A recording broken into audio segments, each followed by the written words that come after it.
In this lesson on the Machmeter, we are going to start by looking at the speed of sound and its relationship to temperature. We will then look at the purpose of the Machmeter and its principle of operation and construction. To conclude the lesson, we will look at Machmeter errors and the effects of blockages and leaks.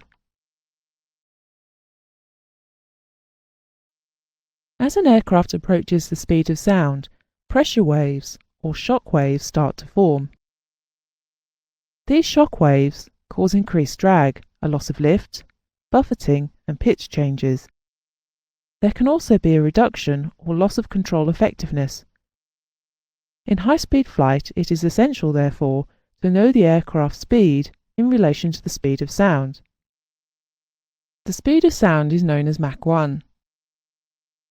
The value of Mach 1 depends on the temperature of the air and will vary as temperature changes. The colder the air, the lower the speed of sound will be. The speed of sound for a given temperature is known as the local speed of sound, or the LSS. At sea level in the international standard atmosphere, conditions of plus 15 degrees Celsius, the local speed of sound is 661 knots. We can calculate a local speed of sound by using the formula shown here, or we can use a CRP5 or similar navigation computer. Let us calculate the local speed of sound using the formula first.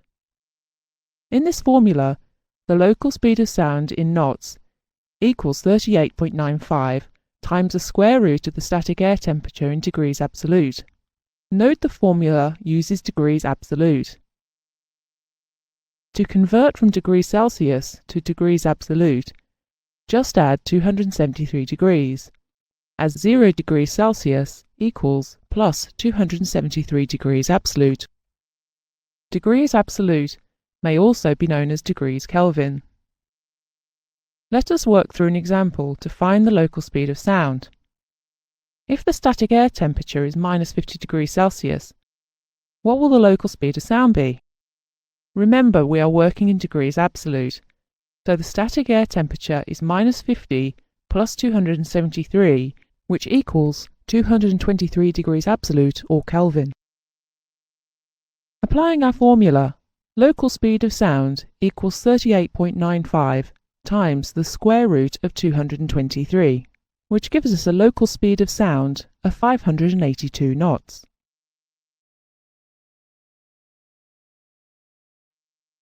Using the CRP5 navigation computer, or similar, and using the same air temperature of minus 50 degrees Celsius that we use for the formula calculation, find the airspeed window on the navigation computer. Turn the inner scale around until an arrow marked Mach number index appears in the window, and place this arrow against the air temperature of minus 50 degrees Celsius on the air temperature scale. Now look for the number 10 on the inner scale. We will utilize the number 10 as Mach 1 for the purpose of this exercise. Opposite, on the outer scale, read off the figure 582.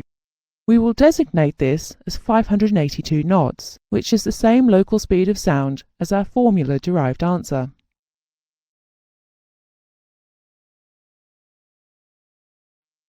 The purpose of the Machmeter is to display the aircraft's true airspeed, or TAS, as a proportion or ratio of the local speed of sound. So let us now look at the Machmeter, starting with the principle of its operation.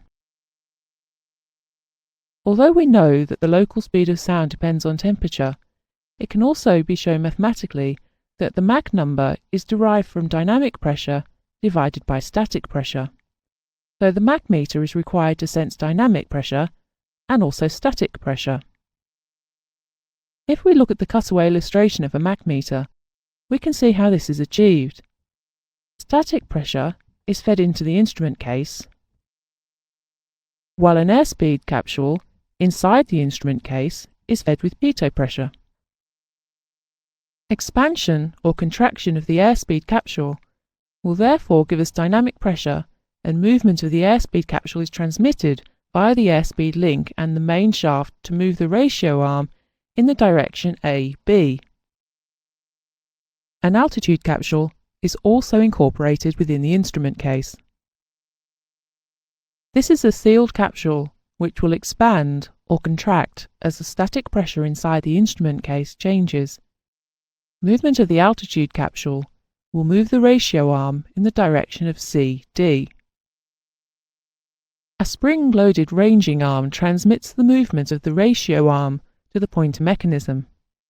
We can see, therefore, that movement of the pointer results from the interrelationship of the pressures sensed by both the airspeed capsule and the altitude capsule, and we can see that the sequence of the linkage movement is that the ratio arm moves the ranging arm, which in turn moves the pointer on the dial.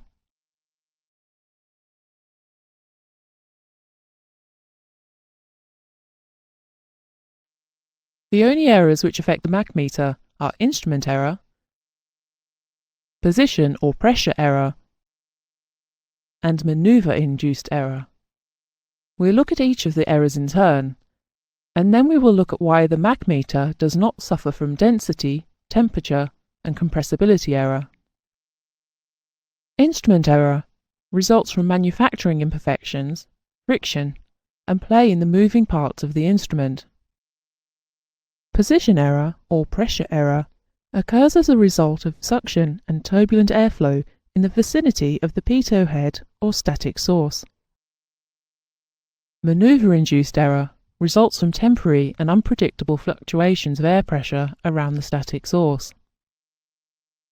The Machmeter does not suffer from density, temperature, or compressibility error because, firstly, density affects both the dynamic pressure and the static pressure equally and is therefore cancelled out. Secondly, temperature change alters the density of the air, and as we have just seen, density error has been cancelled out.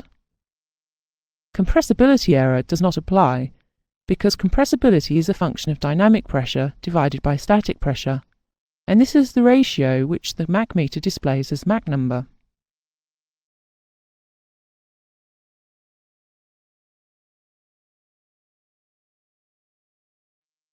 If we think about the construction of the Machmeter, we will be able to work out what will happen in the event of either a pitot or static blockage.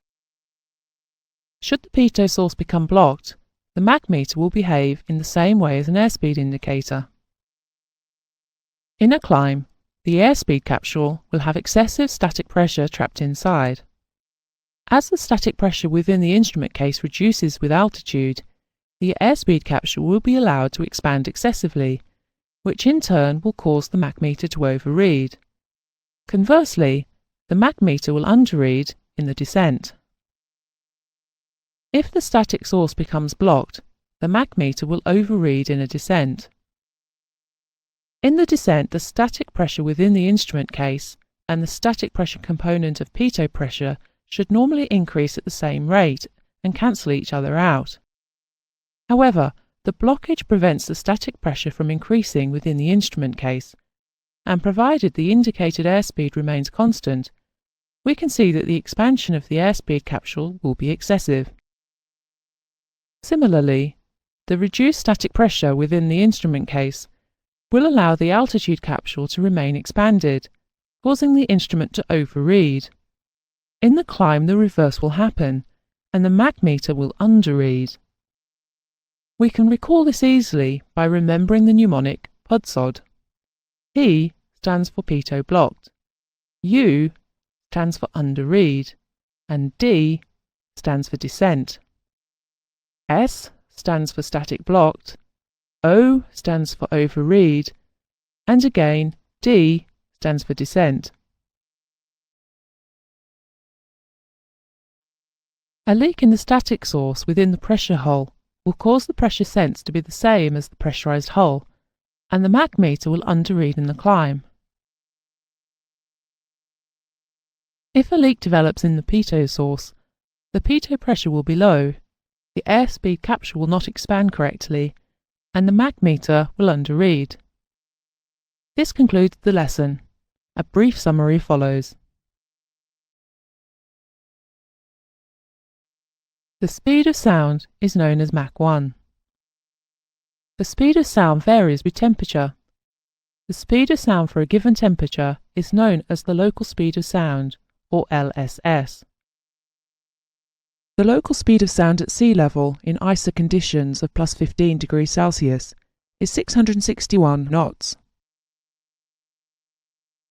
The formula for calculating the local speed of sound is 38.95 times the square root of t, where local speed of sound is given in knots, 38.95 is a constant, and T is the static air temperature in degrees absolute. Note that 0 degrees Celsius equals plus 273 degrees absolute, or Kelvin. Mach number is proportional to dynamic pressure divided by static pressure. The Machmeter displays true airspeed, or TAS, as a proportion or ratio of the local speed of sound. The Machmeter contains an airspeed capsule and an altitude capsule. Movement of the pointer on the dial of the Machmeter results from the interrelationship of the pressures sensed by both of these capsules. The ratio arm moves the ranging arm, which moves the pointer. The only errors which affect the Machmeter are instrument error, position or pressure error, and maneuver-induced error. A blockage in the pitot source will cause the Machmeter to overread in the climb and underread in the descent. A blockage in the static source will cause the Machmeter to overread in the descent and underread in the climb. The mnemonic to remember is PUDSOD. A leak in the static source within the pressure hull will cause the pressure sense to be the same as the pressurized hull, and the Machmeter will underread in the climb. A leak in the pitot source will cause the Machmeter to underread.